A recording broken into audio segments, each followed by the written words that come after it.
ఏంటత్తయ్య? Doctor గారు వచ్చారమ్మా, ఒకసారి check చేయించుకో.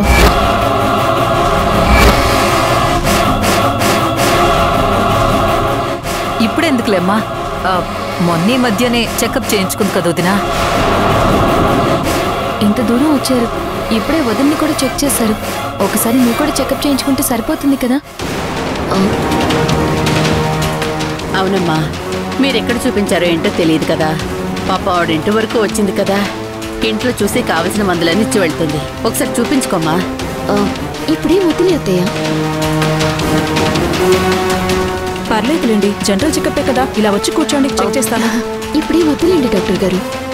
చూపించుకోవడానికి ఏంటి సమస్య? వద్దు చెప్తున్నాను కదా భూమి. సరే, ఒకసారి చెయ్యి ఇవ్వండి, పల్స్ చెక్ చేస్తాను.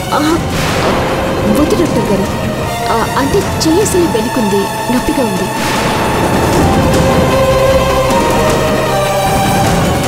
సరే, ఏదైనా టెస్ట్ అయినా చేయించుకోండి. నాకే టెస్ట్లు వద్దండి. ఏంటమ్మా అలా మొండికేస్తున్నావు? కడుపుతో ఉన్న పిల్లవి డాక్టర్ గారికి చూపించుకోమంటే ఏంటమ్మా నువ్వు? ఆవిడేమైనా ఇంజెక్షన్ చేస్తాను అంటుందా? ఎందుకు అంతగా భయపడుతున్నావు?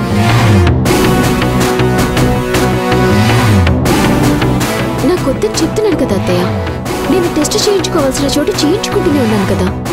ఇంటికి వచ్చారని చెప్పి అందరి దగ్గర చూపిస్తారా? సర్లేండి, కొంతమందికి సెంటిమెంట్ ఉంటుంది. రెగ్యులర్గా ఒకే డాక్టర్ దగ్గర చూపించుకోవడానికి ఇష్టపడతారు. ఏం పర్లేదులేండి. ఆమె చూపించుకుంటున్నారని చెప్పారు కదా, ఇక ఏ ఇబ్బంది ఉండదు. సరే అండి, బయలుదేరుతాను.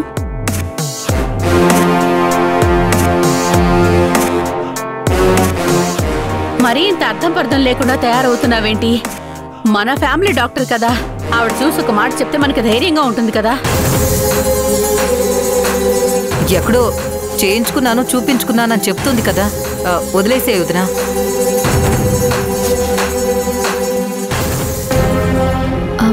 డాక్టర్ గారు, డాక్టర్ గారు, ఒక చిన్న మాట.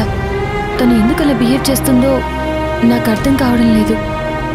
తన వల్ల మా అత్తయ్య వాళ్ళు కూడా బాధపడుతున్నారు. నేనేం చేస్తానండి, కనీసం టెస్ట్ చేయడానికి చెయ్యి కూడా ఇవ్వకపోతుంటే. నాకు కూడా అదే అర్థం కావడం లేదండి. నేను డాక్టర్ దగ్గర చూపించుకుంటున్నాను అంటుంది, కానీ ఏ డాక్టర్ దగ్గర ఏంటి అనేది మా ఇంట్లో వాళ్ళకి కూడా తెలియదు. అసలు తన కడుపులో బిడ్డ పరిస్థితి ఎలా ఉంది ఏంటి అనేది మా అత్తయ్య మావయ్యలకు కూడా తెలుసుకోవాలని ఉంటుంది కదా.